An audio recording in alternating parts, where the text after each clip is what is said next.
Hi guys! Welcome to my channel. Ang recipe natin for today ay buffalo chicken wings. Simple and affordable lang ang mga ingredients natin.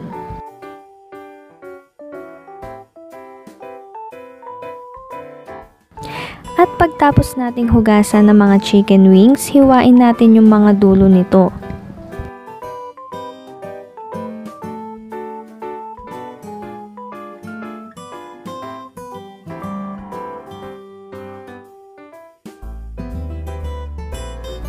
At hiwain po natin ito sa gitna. Meron po dyang part na malambot na madaling hiwain.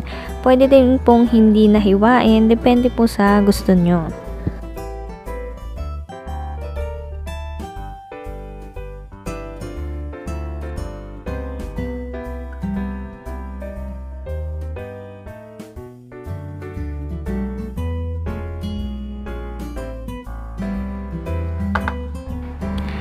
At pagtapos po natin hiwain ng mga ito, timplahan po natin.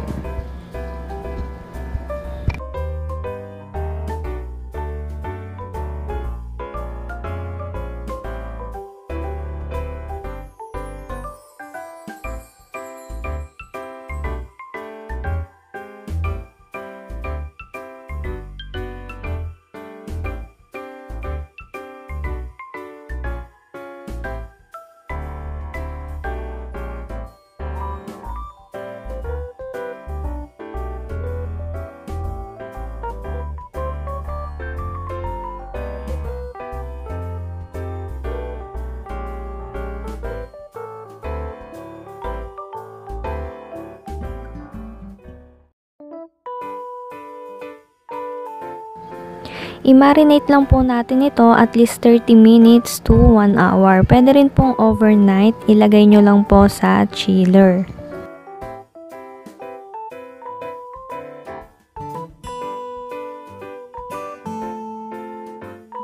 After 1 hour, ready na po nating prituhin ang ating mga chicken wings.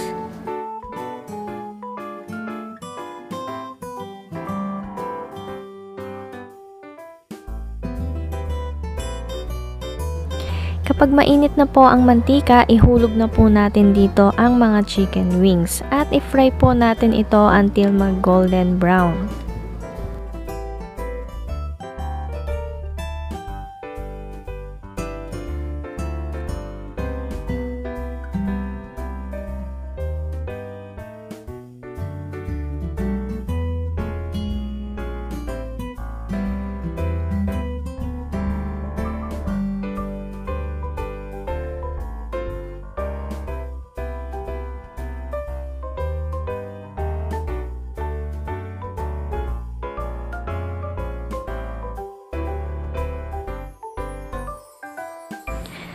Pag na-fry na po natin lahat, set aside natin at gagawa na po tayo ng buffalo sauce.